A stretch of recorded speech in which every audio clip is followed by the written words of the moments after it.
এই গোল গোল ফল ধুতুল গাছের ফল। হুম।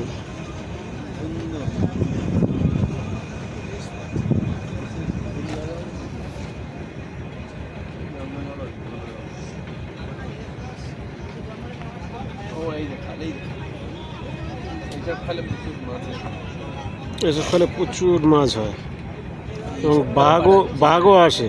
এইসব ফল পাড়া দিয়ে লোক পড়ে যায়। হ্যাঁ, মাছও পায়।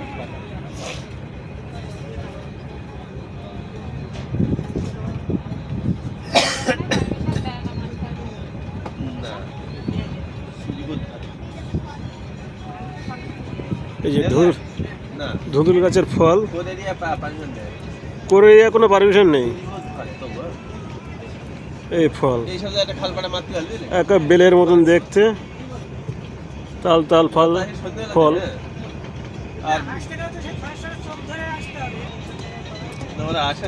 স্থির জল, নীরব নির্জন দ্বীপ, বনভূমি বনাঞ্চল, ব্যাঘ্রর বাসস্থান। সুন্দরবনের যে রয়্যাল বেঙ্গল টাইগার, তাদের বাসস্থান এইখানটায়। এগুলোকে বলা হয় ধানি গাছ, হরিণের খাবার।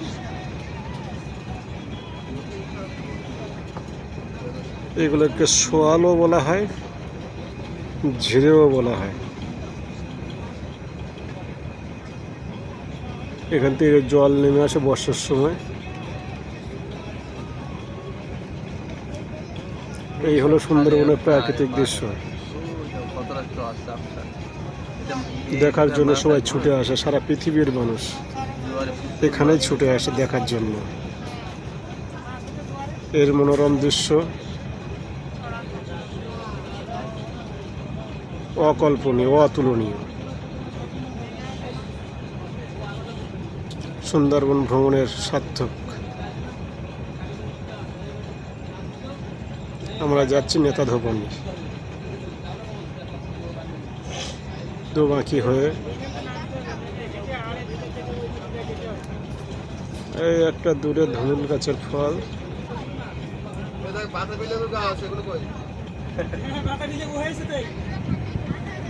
এই মনে হচ্ছে বেল গাছ বা বাতাবি লেবু গাছ, কিন্তু এগুলো না, এগুলো ধুতুল গাছের ফল। খুব সুন্দর। এই যখন ফলগুলো ফেটে পড়ে নৌকার মতন হয়। আমরা ছোটোবেলায় অনেককে এই নৌকা নিয়ে খেলা করেছি। যারা সুন্দরবন এলাকায় থাকে তারাই জানে। এই যে ঝিরে বা ঝরা,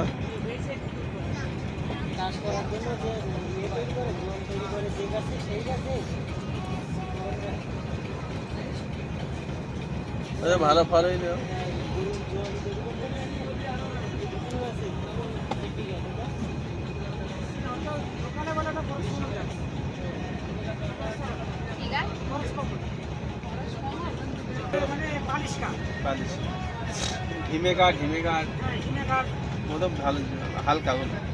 এখানে বাঘের খুব দাপট, ওনাদের এলাকা। পাড়া দিলে মাছ ওই তখন নিচে নামবে না, ওরা উপরে শুয়ে থাকবে। আবার লোকজনের চট ভেটে ওই মাছ ধরতে নিয়ে রেট কত বলো দিন নেই।